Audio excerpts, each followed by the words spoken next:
Welcome to the All About English podcast. I'm James. And I'm Grace. This is the place to grow your English skills, no matter what level. Be sure to subscribe and hit the bell notification so you never miss an episode. We post daily. You don't want to miss out. All right, so let's talk about jobs, because let's be honest, finding your first job in the US, it can feel like running a marathon without shoes. And not just any marathon, but one of those uphill ones with no finish line in sight. It's true. It's challenging, especially for newcomers unfamiliar with the dynamics here. Starting a job search in the US is, well, it's a bit of a balancing act, right? You're trying to adjust to a new environment while also scrambling to find work fast. Totally. I mean, think about it. You're unpacking your life in a whole new country, and on top of that, you're expected to accept the first job that comes your way. Like, yep, here's a uniform, here's a mop, go. And that might feel unfair at first, but there's actually a reason behind it. Building that initial work history is so important. Even if the first job isn't in your field, it's really about creating a solid foundation to move forward. Oh, James, you're playing the voice of reason here. My first job, I should tell you this, was at a local diner. I was bussing tables and spilling milkshakes left and right. But you know what? I learned so much, like how to hustle, how to talk to people, and even how to dodge a toddler launching fries at my face. Classic first job experience, huh? But honestly, that's exactly the kind of story that shows how much you can grow from taking on a role like that. Oh, 100%. And yeah, it wasn't glamorous, far from it, but it taught me grit. And I think that's what a lot of newcomers might not expect. The lessons aren't just in the job description. Right.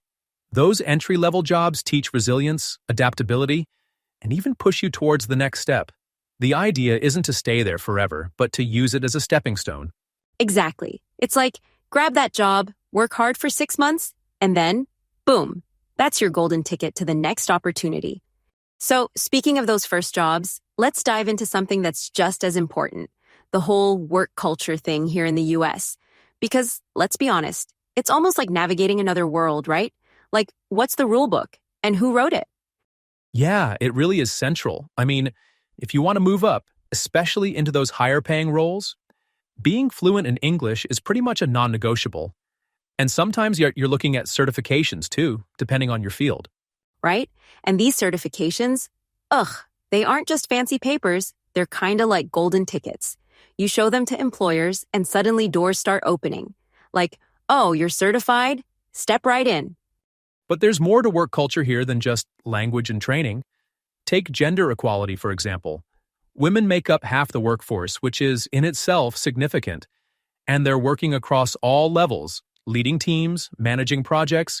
It's just normal here. Yeah, and honestly, that's incredible. It's not something you see everywhere, right? I mean, think about it. Women supervising male workers, making decisions, taking charge. That's huge. Exactly. I remember a mentor once telling me something that stuck with me. He said, "The workplace here is a microcosm of opportunity, but only if you're willing to adapt." Sounds like a wise guy. What did he mean by that? It was about understanding how to navigate different environments. Like when I started my first corporate job, I had to quickly figure out not just the tasks, but how to communicate effectively, work with diverse teams, and honestly, respect the unique dynamics of each colleague. Okay, so full-on survival mode, right? Pretty much. But then you realize those challenges, they're opportunities in disguise. You grow not just as a professional, but as a person. Love that. Honestly, the more we dig into this, the more I see how work culture here isn't just about hard skills. It's about understanding the bigger picture and adapting to it. Speaking of adapting to opportunities in the workforce, let's talk about something that might surprise you. Teenagers stepping into this world. Did you know kids as young as like 14 can actually start working here in the US? Yep, but of course, there's a lot of structure around it. Legally, I mean. There are laws that lay out what they can and can't do. For example, there are pretty strict rules about the number of hours they can work during school days, and even the kinds of jobs they're allowed to take on. Right, like no working in hazardous conditions or, I don't know, running chainsaws at age 14. Exactly, and it makes sense, right? It's all about protecting young workers while still giving them a chance to earn a little money and, more importantly, learn the value of work. Oh, 100%. And I want to throw in that it's not just about the money. I had a part-time job as a teenager. Wait, you did? Oh, yeah. I was a library assistant, which, let's be real, was mostly reshelving books and occasionally telling people to be quiet. But you know what? That job totally shaped how I approach work now. That's interesting. So it gave you an early taste of responsibility? Exactly. I mean, I had to show up on time, manage tasks, deal with people. Honestly, just learning how to be reliable. And those little lessons stick with you, you know? Yeah, I completely get that. Early work experience can build so many transferable skills: communication, time management, even problem solving. Totally. And let's not forget, it kind of gives young people this sense of independence. Like, hey, I earned this paycheck. I contributed. That's huge at that age. Absolutely, and it's not just independence. It also plants the seeds for a strong work ethic, which I think is foundational for any career path later on. Yeah. And it's also kind of fun looking back at those first jobs. Even if they weren't super glamorous, they set the stage, right? Thinking back to those first jobs, it's kind of amazing how much they stick with you, right? Like, those early experiences really lay the groundwork for everything that comes after. We really have. From navigating that first job hunt to diving into U.S. work culture and even what it's like for teenagers entering the workforce, there's plenty to digest here. Okay, so let's break it down. First things first, jobs here are like the priority as soon as you arrive. Doesn't matter if it's your dream role or not, you've got to start somewhere to build that work history. Exactly. And those initial jobs aren't just about earning a paycheck. They're about resilience, learning new skills, and creating opportunities, right? Even a role bussing tables can teach you a lot about hard work and adaptability. Totally agree. And then we jumped into the whole deal with U.S. work culture. Big takeaway there? English isn't just helpful. It's essential if you want to move up the ladder to better opportunities. Right, and don't forget certifications. Depending on the field, having the right qualifications can really set you apart and help open doors that might have otherwise been closed. Oh, and the gender equality aspect, that was such a cool point. Seeing women in leadership roles, supervising teams, and just absolutely crushing it, very inspiring stuff. Definitely. It really emphasizes how much opportunity there is here if you're willing to adapt and engage with the culture. And then we moved on to teenagers in the workforce. Ah, yes, the part-time jobs at 14. Gotta love that early dose of responsibility, right?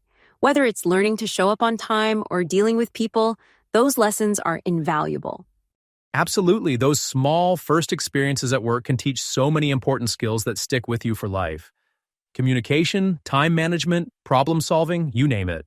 Okay, so for our English learners tuning in, let's hit a quick vocab recap. We threw around terms like certifications, which are basically proof you've got certain skills or training. Think of them like your golden ticket for certain jobs.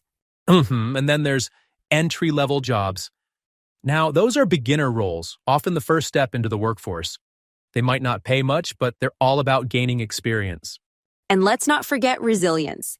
That's just a fancy word for bouncing back when things are tough. Like getting up and trying again after, I don't know, spilling milkshakes on your first day at a diner. Grace, I don't think your milkshake story's ever going to get old. But yeah, resilience is key. Whether it's surviving your first job or adapting to a whole new culture, it makes a huge difference.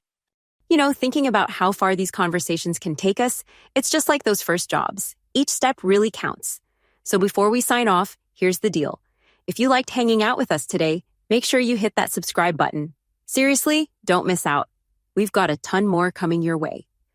And while you're at it, tap that bell icon. That way, you'll get notified every time we drop a new episode. No waiting, no missing out. Oh, and wait, don't forget to check out the description below. We've got a free study guide ready for you. It's packed with tips and resources, so don't skip it. Exactly. And hey, if there's someone in your life, maybe a friend, family member, or neighbor, who could use this info, share this episode with them. Spread the knowledge. Because, let's be real, this stuff can make all the difference. So yeah, that's it from us today. And that's a wrap. Thanks so much for joining us. It's been a great conversation as always. Yep, and we'll catch you in the next one. Take care and keep learning.